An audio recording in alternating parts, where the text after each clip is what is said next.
ड्रामे के अगले एक साथ में आप देखेंगे कि जब मुस्तफ़ा किसी तरह भी ठीक नहीं होता और शर्जीना के साथ बात बात पर उलझने लगता है तो शर्जीना फैसला कर लेती है कि वो मुस्तफ़ा से अपनी राहें जुदा कर लेगी।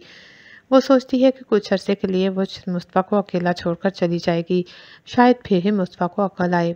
हालांकि वो किसी हाल में भी मुस्तफ़ा का साथ छोड़ना नहीं चाहती थी, लेकिन मुस्तफ़ा अब बच्चे के मामले में बहुत अजीब बातें करने लगा है।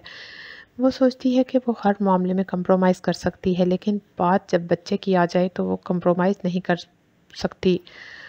वो मुस्तफ़ा की बात कभी नहीं मानेगी और वो एक रूह को अपने हाथों से ख़त्म नहीं कर सकती। वो सोचती है कि वो अपने पेरेंट्स के घर चली जाएगी और मुस्तफ़ा जो यही चाहता है कि वो अपने पेरेंट्स के घर चली जाए, खुद ही अकेले ज़िंदगी गुजारे।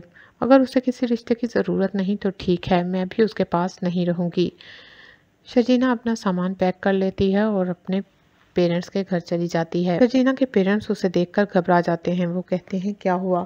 तो शर्जीना कहती है वैसे ही आपके घर कुछ दिन रहने आई हूँ। आपने जो शोर मचाया हुआ था कि प्रेगनेंसी में मुझे सीढ़ियाँ नहीं चढ़नी चाहिए, इसलिए मैंने सोचा कुछ अरसा आपकी तरफ ही रह लूँ। शर्जीना के माँ बाप बहुत खुश होते हैं। वो कहते हैं बेटा तुमने बहुत अच्छा फैसला किया। शर्जीना अपने पेरेंट्स के घर रहती है तो माँ उसके खाने पीने का बहुत ख्याल रखती है और उसके पापा भी जैसे ही ऑफिस से वापस आते हैं सीधा शर्जीना के पास जाते हैं और शर्जीना को कहते हैं कि बस तुम आराम करो और अपना ख्याल रखो, खूब खाओ पियो, किसी किस्म की कोई फिक्र ना करना, सब ठीक हो जाएगा।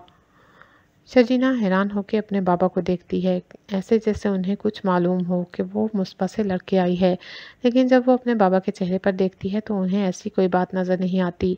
वो सोचती है बाबा वैसे ही कह रहे होंगे। दूसरी तरफ मुलाजमा रुबाब के घर में अदील के पेरेंट्स का खाना लेकर जा रही होती है। रुबाब मुलाजमा को बुलाकर कहती है कि तुम यहाँ क्या कर रही हो, ये किसका खाना लेकर जा रही हो?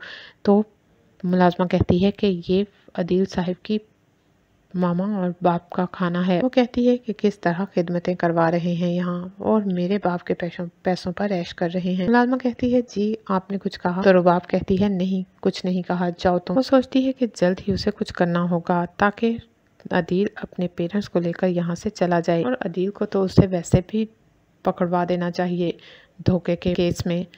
आखिर वो मुझसे धोखा कर रहा है और मैं उसे कैसे छोड़ सकती हूँ। वो सोचती है कि अदील के माँ बाप को वो जल्द ही यहाँ से निकाल देगी और अदील को गिरफ्तार करवा देगी, बस एक बार सबूत हाथ आने की देर है। अदील को मालूम ही नहीं होता कि रुबाब उसके पीछे क्या सोचती है, लेकिन उसको थोड़ा सा शक ज़रूर होता है कि रुबाब अचानक से क्यों आ गई और उसने सारे अकाउंट्स भी फ्रीज कर दिए। वो अब मुहतात हो जाता है, लेकिन फिर भी चूंकि वो बेईमानी करता है तो इसमें कोई ना कोई गलती वो कर ही देता है। रुबाब यही कोशिश कर रही है कि किसी न किसी तरीके से अदील कोई गलती करे और वो उसको पकड़कर उसे गिरफ्तार करवा दे। वो सोचती है कि मेरे और मेरे बाबा के साथ धोखा करने वाला किसी सूरत भी बाहर नहीं रहेगा।